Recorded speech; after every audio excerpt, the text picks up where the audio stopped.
You're sitting on a park bench and you can invite anyone from the past, the present, or the future to sit with you and have a conversation. Who would you invite and why? Welcome to Love Life, featuring your host, Jane Donovan. The sun shines bright as it moves across my face. I feel the light. Welcome to Love Life. I'm Jane Donovan. Today's episode came about after spending a few weeks at my regular holiday place at Normanville. This is a place I call my happy place. And I also find it's a place of deep contemplation, and it often results in gaining great clarity. I guess it's where I'm not working or busy with the structure of normal everyday life. The monkey mind quietens, the heart opens, and both end up being freer to simply be. I consistently find myself having really interesting and thought-provoking conversations on a wide range of topics, and with a very eclectic group of people who I call my normie friends. And so I wanted to find a way to bring these conversations to you. I chose to ask each person the question: you're sitting on a park bench and you can invite anyone from the past, the present, or the future to sit with you and have a conversation. Who would you invite and why? The recording actually has taken place with us sitting on park benches. Birds are chirping in the background, dogs are barking, people are walking past saying hello, isn't it a lovely day in paradise? This is our real park bench conversations with some of my normie crew, and I hope you enjoy it. Hi, I'm Brian, and I would invite Jesus to the bench. Jesus, that's clever, Brian. Very clever. So I've got to ask why. Yeah, I would ask Jesus to the bench because I've always been interested in religion. Yeah. Not that I'm a religious person, but there's so many things happen in the name of religion, and Jesus obviously being a key figure in the whole picture. To be able to sit with the source of that and ask specific questions would be a real way of finding out, is it all real? Is all the drama and turmoil that surrounds religion actually worth everything that, has occurred? And that would be interesting. Yeah, but I just think it would be a super interesting conversation to have with that figure, with him, would be... And that amazing wisdom. Yeah, I mean, whether he's actually the Son of God or not, to have been such a controversial figure in his lifetime, it would be interesting as well to actually let him know the effect that his short life has had on the world for the last 2,000 years and see what he actually thinks of all that. Oh, so, I think you'd be deeply disappointed by how it's been interpreted. Don't you think? I think definitely, yeah. Yep. So what questions would we want to ask? I think the first, most obvious question for me would be, are you truly the manifestation of the Son of God? Is it true? Are you or aren't you? Did you actually rise from the dead? Yeah. That would be the first question. Yeah. I'd love to hear that answer. Because I don't think that anybody would dispute that he wasn't a magnificent leader of intent, of love, of connection, of acceptance. I think he was a lot more controversial than that, because he stood against the establishment. He was a crusader almost. He was a unique figure, a warrior of the time, who questioned everything and he came out with a whole brand new view which unsettled the establishment, which is what ultimately ended in his crucifixion. They've said, "No, this bloke's causing way too much trouble. If everybody listens to him, he'll bring us down." So they put him down. So I think, he did preach love and acceptance and everything else, but he also preached standing up and for what you believe in and going against what's wrong with establishment and those things. I think he was a We need that so much these days as well, don't we? He was a real crusader of his time, and I think whether or not the story of him being the Son of God or not, is true, but just understanding what he was thinking at the time, and based around his standing up against the establishment with the Jews and the Romans, and sort of being torn in between the two, and trying to create something new and different, and standing up against it all, and knowing that he was going to cop what he copped, but still being prepared to sacrifice. He was prepared to stand by his word and what he believed in, and ultimately die for it.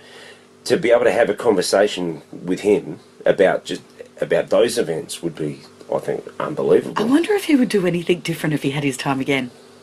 Who knows? In hindsight, people often say no, that they wouldn't, but I think, quite a lot of people would do things differently. I think pride makes Because people I think say that no. I agree, because I think that, I know if I look at my own life, I think, well, it would be good it's good to say that, no, I wouldn't do anything different, I have no regrets, blah, blah, blah, because I find the gift in everything, even if it's been a tough love lesson I've had to learn. But the reality is that with wisdom, you can look and think, well, I could have done things more effectively. Yeah. Much more effectively with wisdom of years. Yeah. Or with having had the experience and going, I could play that totally differently next time, I would. It depends. If he's proud of what's happened after his crucifixion, then I don't think he would change anything. Because if he changed something and he didn't get crucified, then what has since come afterwards wouldn't have come. If he didn't die at that time, we wouldn't still be talking about him. He would just be another figure that created a bit of turmoil a couple of thousand years ago and everyone's forgotten who he is. It was the fact that he actually did commit that ultimate sacrifice, which led to today. I want to know about so the walking on water, the multiple fish, exactly. The all miracles, of those things. That's right. All those things, did they happen? Yeah. Is it just Because I do has believe it in been- miracles, so I'm has not it saying been blown out of proportion? Was this stuff for real? And why can't we see it now? Why don't they happen? Do you now? know what? I think that Jesus would really want to sit with you, because your questioning is actually what he was all about. Yeah. Now, yeah, I'm not saying you're seeking the Jesus' truth. bride. We can't have that happen. No. Why not? Mind you, I could say, hey, guess who I'm sitting on the bench with? However, though, I think the fact that you are questioning is what he wants. I think I don't know what he wants. Who am I to say that? No, my yeah. interpretation Yeah. might be that I could imagine that he would probably be quite blown away by how many followers he has. Oh yeah. I mean, imagine his Facebook page or his Twitter account. The way I consider him as a historical figure is that people say one person can't change the world. Right? He is an outstanding example of how one person can and did change the world. Yeah. We started counting time Yes. from when Christ was born. Yes. So it's the year 2016 now. It's 2016 years since Christ was Yes. born. Yes. So it was either BC or So for all time, Eddie. now forever, we're just counting since the day that man was born. Yeah. So even if he's just a man, that the whole for all time, forever and ever, and he could be forgotten one day, but time will still be counted, and it's Left a legacy. it's counted from the day that man was born. Right now, for people to say, "Oh, one person can't change much," that's bullshit. Like if one person can be the mark of time. Do you find that motivational? I think that's remarkable. Oh, yeah, it is. It is. Yep. Yeah, for sure. Not that I'm suggesting that you want to be necessarily somebody that changes the world, or maybe you do, but it can be motivational within your world, can't it? That On a smaller level, your yep. community, your world, the people you're Yep. connected with, the people that you wish to be of influence with. Yep. It's pretty cool. But people who are in a situation to influence, the bigger picture, can use that as an example to drive themselves to say, well, if this man did that, and you just got to consider he was a man. I mean, just an Then- ordinary man, really, to start with. That's right. To start with. Yeah, yeah. He was a man that created such a noise that that like you said, this legacy has been left it'll be here forever because we now mark time from that. So, I can't think of a bigger, sort of person than that to sit with and have a conversation. Yeah, I think you could sit there and talk for months. I agree. Well, I have to say that, I love too, I must share with our listeners that you are my friend who came up with the idea of doing this podcast, of filling in the blank of you're on the park bench, anybody from the past, the present or the future, who would you have sit next to you? So Brian posed this question to me and said, why don't you use this for a podcast? We had another podcast ready for this week that I had some legal issues with that were still pending. So it was time to quickly put together another episode. Brian came to the rescue with this question and I said, I think that's a great question. What would your answer be, Brian? And when he said Jesus, I thought, oh, wow, we've got to do this. I'd love to This sit is in a good. bar though and have a scotch with Clint Eastwood. Oh, right. All right, now let's get into the Hollywood So on a fun. commercial, on a less soulful level. philosophical, on a less philosophical level, Clint Eastwood would be great to have a scotch with and just say g'day, mate. Yeah, you just Yeah. feel really cool But hanging with him. I reckon that would be great. But How many selfies would you take? heaps. I just want to shake his hand and just say, man, you're awesome. But yeah. Oh, he's going to turn around and say, yeah, you're awesome. I heard you got to sit on a bench with Jesus. Yeah. Imagine being that bloke. Yeah, exactly. Like you could have your own talk show. Well, yes, exactly. So thank you so much for sharing that, Brian. I No think our problem. listeners are going to go, wow, I didn't expect that answer at all, but it's a very clever use of an opportunity. Yeah, well, I didn't mean it to be clever. It was just, let's get Jesus on a bench. Yeah. Well, can I invite you back to come on the show when you have had that conversation with him? If it ever happens, I'll let you know. We want to hear the answers. I know all our Better. listeners will be keen. It'll cost you a lot of money per minute. That's okay. No problems, Brian. We're up for it. Thanks for joining us. No, thanks, Jane. Hi, I'm Mel, and I'd invite on my bench, on any park bench, a homeless person. The reason being is, why did you get there? How did you get there? What was your life before? Be interesting, wouldn't it? Because so often they have the richest stories. They're the oldest souls that have gone through so much.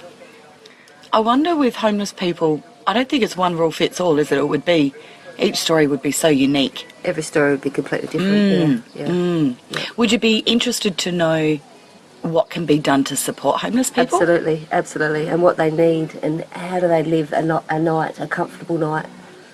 Where's their next meal coming from? How can we change that?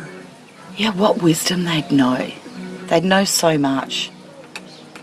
Because it is always the dark night of the soul that takes us to the greatest of wisdom.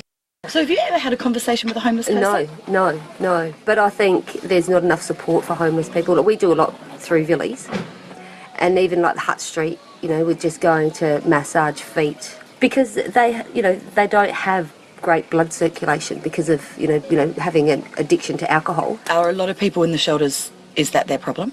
I haven't done a lot with it, so I don't really have the knowledge on it. I'm just saying from what is reported back to us at work, we give all of our yeast to the homeless. Beautiful. Like all of our out-of-date stock, well, not out-of-date, but wastage. Yeah. And I think it's in this day and age, with social work needs to be done. Like the people that do community work, they should be working with the homeless or old people, or they're not going out and picking up rubbish. They need to pay back to the community what they're doing. I would imagine that homeless people would be so often lacking in good conversations, like people would look through them as though they're invisible. Yeah. I know that when I've seen people that are begging, I am that person that always stops and gives money. Yeah. And I've often had people with me that have gone, oh, you're enabling. And I think, I just don't agree with that. But everyone's got a story, and you don't... Yeah. And I often talk to them about their story. Yeah. There's so many different ones I've heard, but one that I've heard several times has been where they've had deep shame about something that's happened in their life, and they actually want to disappear. Yeah. And so where's that turning point in life where they didn't get the support to be in that situation they're in now? Yeah. Is there not enough support at that turning edge for them? Yeah. Yeah, quite possibly not.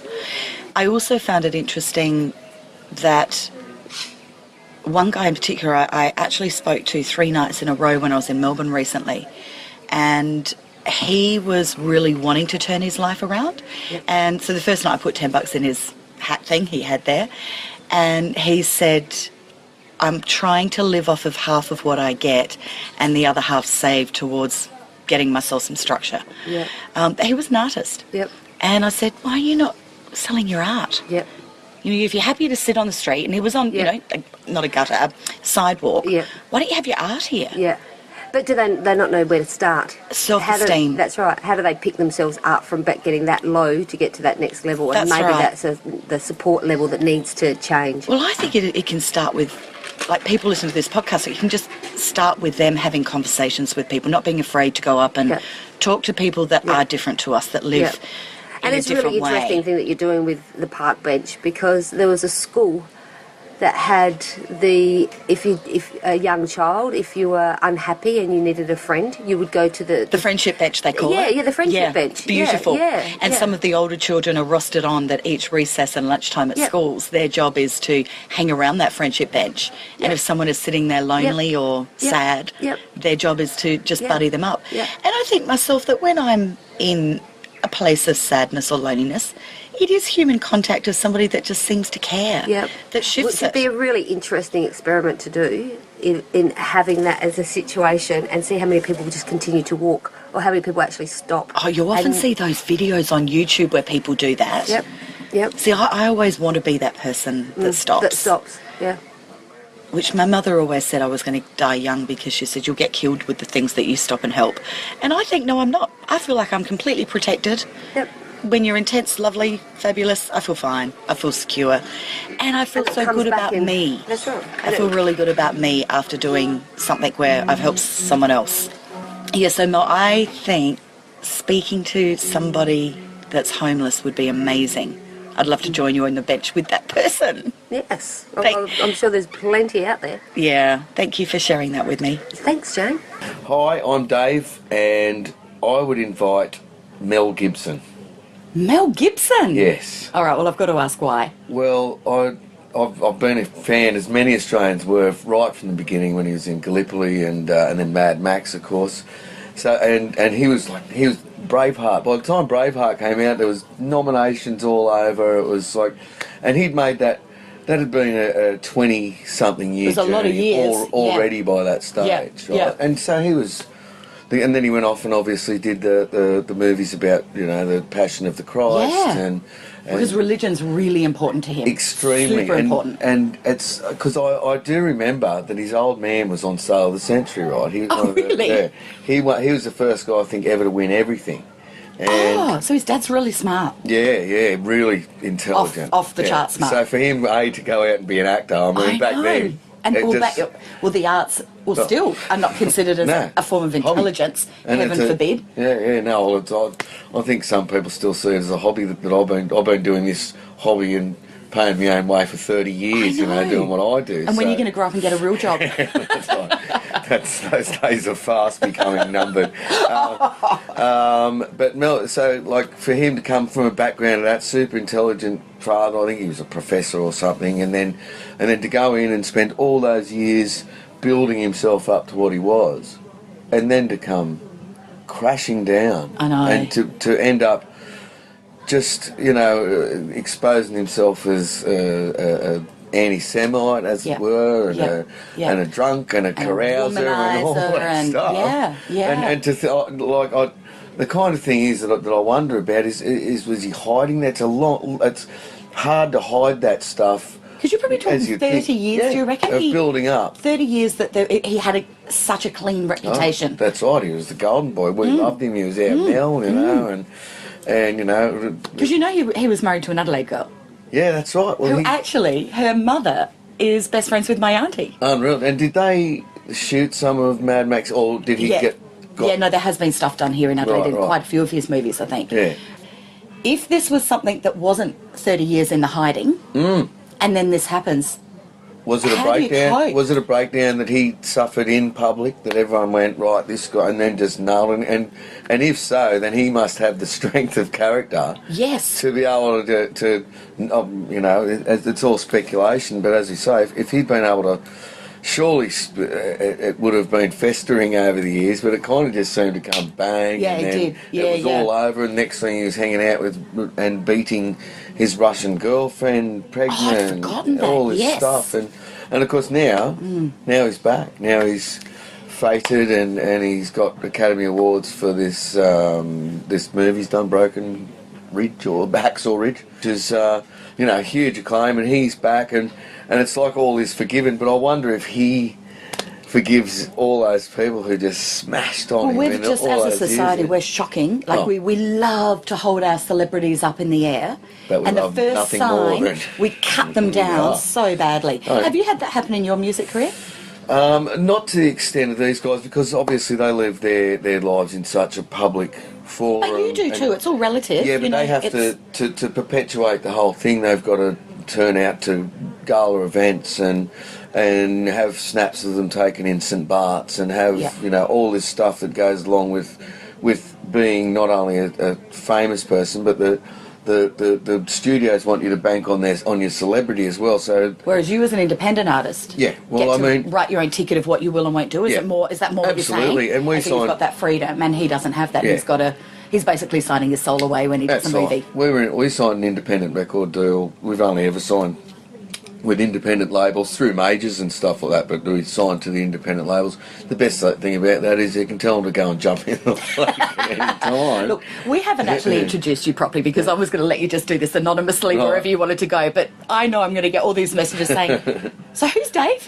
We haven't said, so can we say? Yeah, okay, so absolutely. Dave is with the Screaming Jets and also with the Angels and had an amazing career for 20... Yeah, well, we're still something plowing on now. I mean, the Jets are up to this is our 28th year, I think. 1989 we started off. We've had a few 28 years. 8 years. Yeah. I had no idea. We're still searching for. Still think there's higher mountains to climb and achievements for us to make. So I love that though. You know, I interviewed Ben Lee a few weeks ago, and he said his life goal is he wants to be making the best music of his life at 80. Yeah, well, I mean, the bluesmen don't come into their stride till they're 70 years old or something like that. But love it. You know, that's. If you keep going thinking that you're owed something or that there's something in the offing or you might stumble on something, that's a reason to quit. But we still have, I mean, this band, the Jets have been together 8 years as this lineup now. We have a ball, we write great music together. We just recorded an album that Hot Metal magazine said was the album of 2016. And, oh, fantastic. You know, so I mean, to get that type of accolade still makes an old man feel, very old man, stoked, you're gorgeous. But you're right, like the perception is it's a young person's industry. Oh, for sure. And that's what you're talking about. Again, coming back to Mel, is his longevity is so impressive. It is. Because it is hard once you hit a sort of pocket of middle age somewhere.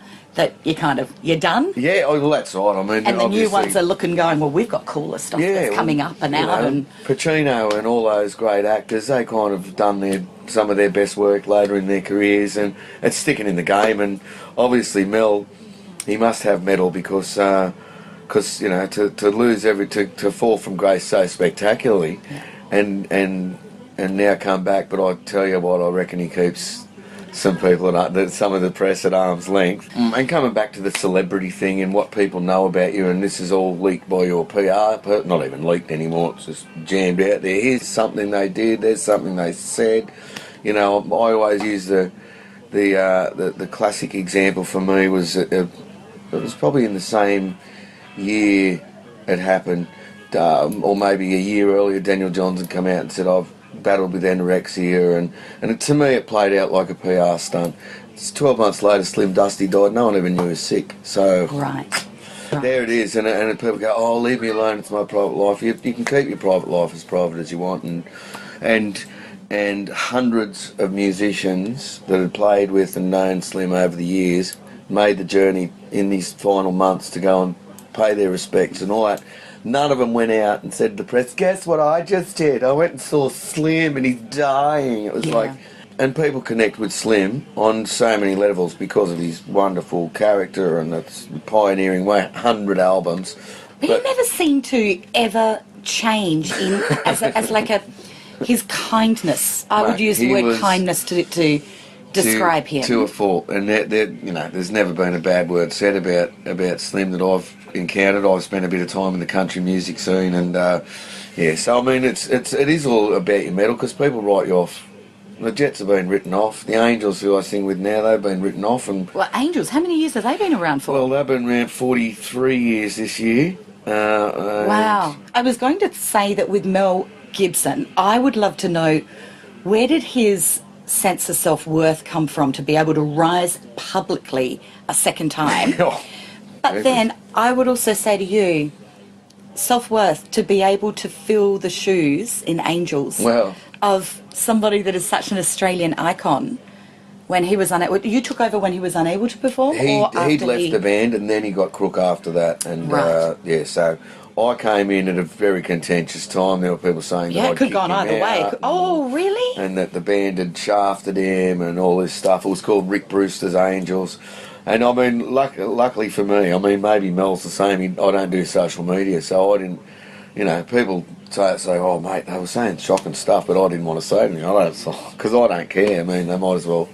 Well, you know, paint on their Oprah says she bedroom doesn't wall. read about herself. Yeah. I think it's a discipline, isn't it, where you take your mindset. That's And right. if you go looking for some sort of external validation, you'll find it, but you'll also find the critics. So it's Well, like, don't look. A lot of interviews I do, people who've checked Wikipedia, and I've never Googled myself, whatever they do, and about at least half a dozen people in interviews have said, and you won a singing competition at a club when you were 12, singing in the nude. I'm like, what?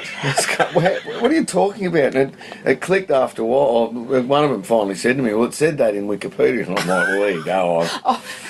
The holy grail of everything. Yeah, so I mean, I can only imagine the celebrity that Mel has, and that other people. And let's get back to the point. I've loved everything Mel Gibson did. Yeah. Like, you know, all the Lethal Weapon movies, Gallipoli, Tim. Was it I'd forgotten that Ransom one. where he comes after the guys who've got his? Oh, it's, you know, and so I was a huge fan, and like hit that fall from grace kind of. I was very. You're cut by that. Yeah, cut by. I was a bit like that with the Michael Jackson thing. He was like, I just... Yeah, well, that's right. And then people go, well, here it is. And you go, oh, well, there's some atonement to be done for that. And obviously, hopefully, Mel's back on track and he won't be screaming at people for being Jewish Exactly, police or yes. anything like that. I would love to ask him, what has he learnt from that? Oof. Stay off hear the his sauce, wisdom. I reckon his thing would Yeah, be. probably, Something yes. good happens after 3 a.m. There's a good one. Drink and drive. Resilience would be another thing I would Resilience, really want yeah. to know, because how do you not end up curled up in a ball having a mental breakdown, a nervous breakdown? And your PR person coming in the door taking a photo of it At the same time, TMZ. Oh, look at Mel. You know, but yeah, well, this is, yeah. He'd, you have to be an absolute study in resilience, and look, I imagine him, he's like a lot of blokes that, you know, they blow up once in a while, make a fool of themselves.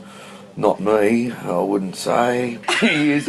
But yeah, You did well New Year's Eve, you were very entertaining. he's just a very complex bloke I'd love to have a yarn with.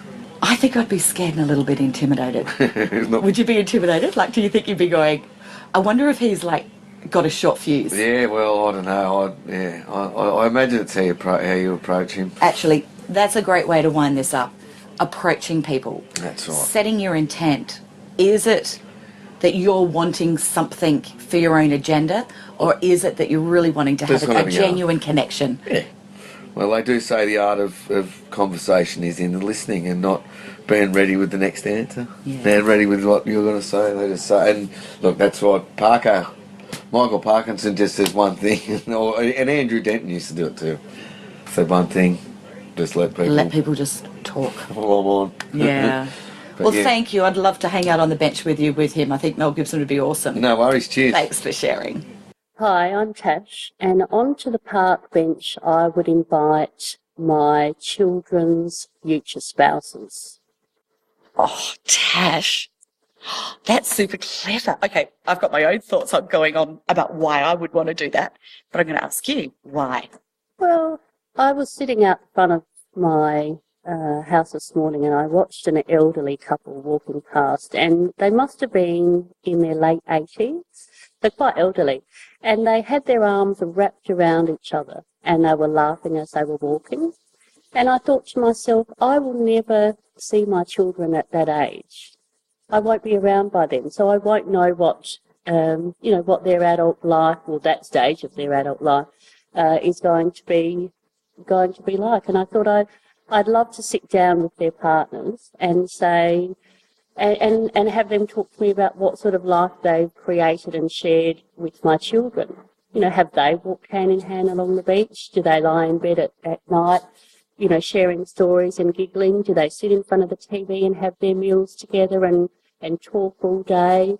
Do they have have they had wonderful Christmases with large families? You know, I'd like to know what sort of life they've created in my absence. Beautiful. The other one would be too, you could also take it as an opportunity to share wisdom. The wisdom of a mother that knows her children so well to the future partner Yeah. to be able to have greater insight into understanding each other. Yeah. So instead of spending 10 years working each other out, I can give them a heads up. This is what my children are like. This is what they need. This is what they're good at. And these are their strong points. These are their weak points. And this is what my children will need for a happy, successful relationship in life. I think I would also like to ask them the flip side too, as well as sharing the wisdom of knowing my children so well and being able to give insight into that. I would love to ask them more about who they are and what it is that they require from a partner in emotional support, physically, intellectually, spiritually, socially. It would be wonderful to have that conversation to then be able to share with my children again, so they get the head start on being able to fill each other's love tanks and have such a divine connection from such an early start. So you've got the future partners of your children on the bench. Would you like to also invite in, if there are future children, grandchildren, which would be your grandchildren, their children? Well, I'd have to think about that one, but my natural curiosity is not for the grandchildren. It's just for my son and for my daughter. And beyond that, I don't have that same level of intrigue. And I think it's almost passing the baton, isn't it? Once you've gone, once you've passed away and moved on, you're not here and available to watch and to support and to encourage and to enjoy, the life of your children. So you're passing the baton on to their partners, if indeed they have one, they choose to have one. And I want their partners to be on notice that they've got a big job. And Beautiful. I want them to take that job seriously. Yeah. I think it's about not just about wanting to get to know their partners, but putting them on notice that I expect that they will be left in good hands. Thank you very much. Yes, otherwise you'll be dealing with Tash from the other side. Exactly. I think that's such a gorgeous concept. Thank you for sharing that. I can imagine everybody listening to this going, I would never have thought of that, but that's so cool. Yeah. Jane, there is somebody else that I would like to invite to the bench. Okay. Who is going to be coming on the bench? Well, not necessarily anyone it's not necessarily a person, but somebody from a particular category of people. I would love to ask a serial killer to join me on the bench. Wow. At a reasonably safe distance, but join me on the bench. Lots of security around. Lots of security around. I have always been fascinated by serial killers, and I love reading true crime as well. But not just an average serial killer, a real psychopath, somebody completely crazy, who doesn't just murder but severs heads and puts them, puts heads in freezers or cuts off their appendages and fries them up and eats them. Okay, that's enough. I know. We get the picture. No. I have to ask, is it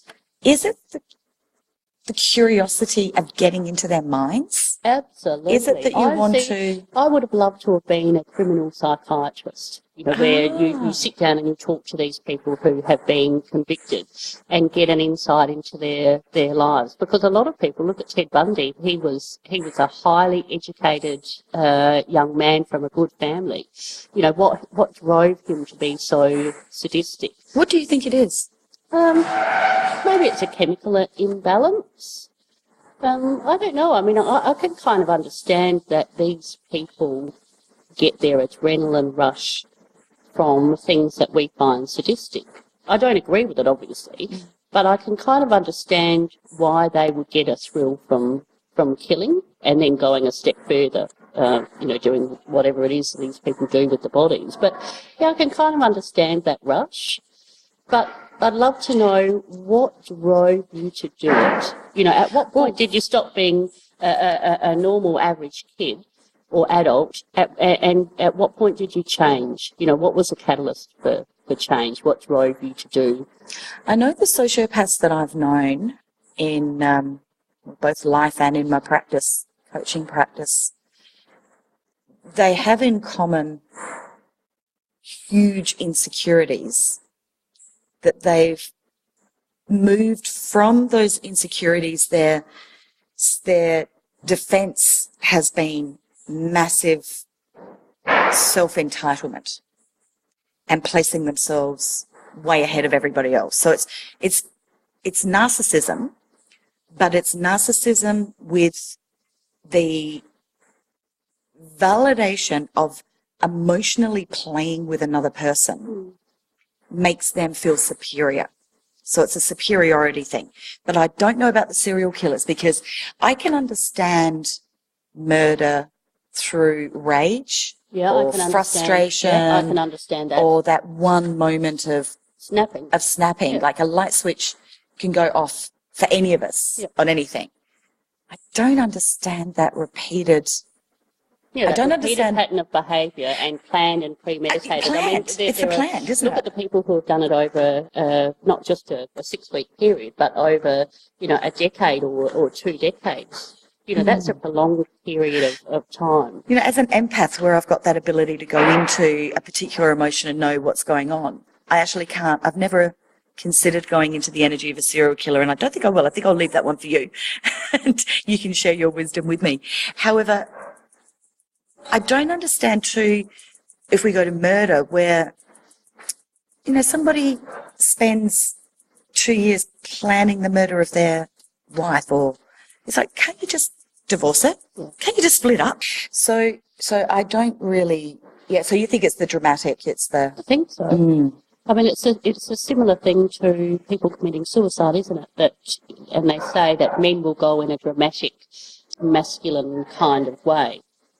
Oh, I didn't know that. Yeah, they say that men will either shoot themselves or hang themselves, where women are more likely to overdose on pills. Right. And that's another thing that fascinates me, people that commit suicide. I'd love to have young people who have committed suicide on the bench as well, and to say, what got you to that point? What's the motivation for this interest to find the tipping point and to try and work out how we can support so the tipping point doesn't happen? Yeah, absolutely.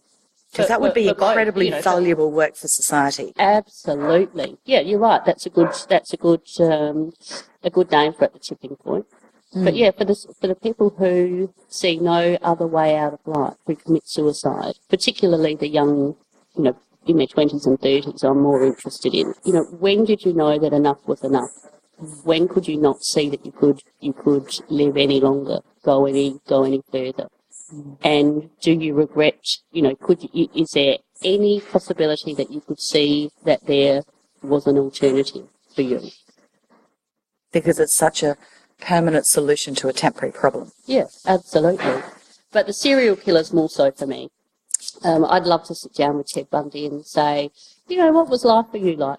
I think he did a medical degree or a law degree. I don't know. He was a lawyer. I think he was a lawyer, and he was a very handsome man as well. So well educated, good looking. He had no problems forming relationships with beautiful women. So what happened? What was your childhood like?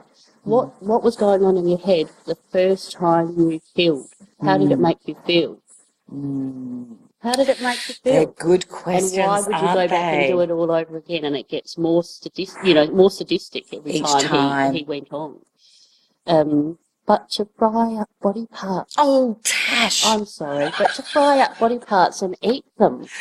I mean, yes, that's horrendous, but isn't that intriguing? It is intriguing. I'm going to leave that research for you, though. Yes, okay. Thank you so much for sharing, Tash. It was a lot of fun. My pleasure. Bye. Hi, I'm Trevor, and I'm on the bench, and the people I'd like to meet in the future are my 2 daughters. So I'm going to say that if I died tomorrow and could meet someone in the future, 20 years from now, 2036, I'd like to be my 2 girls, Kelly and Terry, just to check in and see that they are healthy and they are happy, and to meet my grandchildren, of which I have none at the moment, to find out what direction of their lives have taken, and that they've achieved their goals and dreams. Of course, I couldn't do anything to change that because I would have already been dead for 20 years. Well, you don't know that. You might be able to do a lot of stuff from the other side. That's true. Maybe you can be of great assistance to them, right. Trevor. We'll have to find that out. But I would hope the time that I had spent with them would be enough to shape their lives for them to improve upon, as they're already doing now in the present.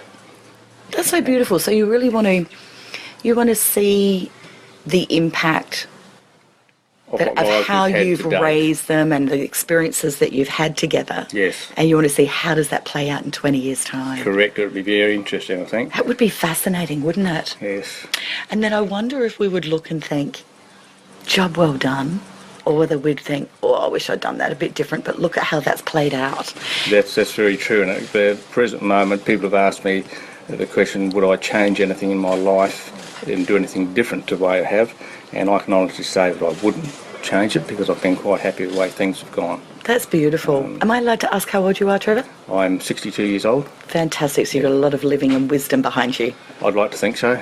That's gorgeous. I hope it's been enough to take on to people and be able to get them in the right direction. I think my two girls are model girls, and the last thing is to be able to tell them one more and last time that I love them, and that they've always been my heroes because they've been true strength. I've had a lot of problems in the past, health-wise, and to see them get on with the daily life is a real inspiration and makes you want to get up in the morning. Oh, that's so beautiful. I think they're very lucky girls, very blessed girls to have had you guiding them. Yep. That I would go down the prediction path and say, I reckon we can pretty safely say in 20 years' time all is going to be very well. I certainly hope so. That's a very cool concept. That's something that I would certainly enjoy inviting onto the benches is my children in 20 years' time. See how it all plays out. That's for sure. Oh, thank you for sharing that, Trevor. That's you're more beautiful. than welcome, and hi to everyone. Hi, I'm Janet, and I would like to invite on my bench my mother. She passed away last year, and even though she was 94, she loved history, and I used to listen to her, but I don't remember everything, and so I wish that I could ask her questions and this time pay more attention, or at least write it down so that I would know. So I find myself all the time going, oh, I wonder what this is. Oh, if only Mum was here. And it's not just me, it's my brothers as well. We're all the same, thinking. So, yeah, it would be my mum. She would be the one that I would ask. So it's a bit like lost wisdom, isn't it? It is, and it's the end of a era. My dad passed away a long time ago, about 15 years ago. And, so it was just my mum for a long time. And and she's the last one. She was the last one standing, basically. In the end, she was the oldest person left in her country town. And when she passed away, a lot went with her. So, and I always think that's sad when older people go too, because it doesn't matter whether it's my mum or whether it's whoever it is. They take so much with them. And if it's not recorded, Mum did record quite a bit, so we're quite lucky there. But it is sad that as a culture we don't revere our elders. I feel really sad about that because there is so much wisdom that is lost that we don't honour and take more time to document. I'm not saying you personally, I'm saying all of us. Yeah, we true. don't. There would be a lot of people. Yeah, we were lucky with Mum. She was always, talking about the past because my grandparents were pioneers in this country town. My grandmother was the first white woman to arrive by car, and they were farmers in the district, and so there's so much that went on. Like my grandfather worked on the railways. Fascinating time of year of life. That's right, incredible. The first white woman to arrive in the car. In that area. Yeah. Wow. So, what she would have seen and witnessed and heard and... That's right, and all the stories and everything, it's incredible about what they've done and what they achieved with so very little, and I think we can learn a lot from that. I have a friend who is, one of her passions in life is to talk to old people, like really old people. And I love watching her. She will just stop wherever we are and just start a conversation, and she asks really good questions and learns so much. And I think we just don't ask the questions, do we? I mean, I know of a recent situation where somebody said, oh, don't bother him, he's 90. And I thought I'd be horrified if people were saying that about me. Don't bother me. Yeah, absolutely. I think, they loved Yeah, and they will soon tell you. At 90, I'm sure they've got a way of telling people if they don't want to talk. They've learnt healthy boundaries and able to speak their truth. I'm sure they have. So, yeah, no, I think a lot of people just like to talk. They like to share their experiences and what they do. I mean, even at our age, we like to share our experiences and make sure that it's passed down through history. But these days, I think a lot of it's taken for granted that it's going to be recorded, it's going to be this, it's going to be that, but it's not always the case. Well, if I look at my own recordings at home of life events, I've got the old-fashioned video that is a little square camcorder thing, or not camcorder, it was before all of that. I don't know how to play them. My wedding tape's on a VHS cassette. I don't have anything to play that on. Then we've had cassette tapes, we've had DVDs. Now it's all online. I don't know. I hope that online actually means that finally we've got a format that stays. But even then, the format's changed. I know, and that's why passing knowledge down orally is really important, and people listening. And there's lots of cultures in the world that have done that for thousands of years. We're not good at it, though, in our culture. No, because we're so wrapped up in everything that we do. We often, forget to sit down and just take that all in. And there is that kind of thing of, the next generation will surpass us. And I love that idea that, my children are going to be hopefully much better versions than I am and achieve great things in whatever area they wish to.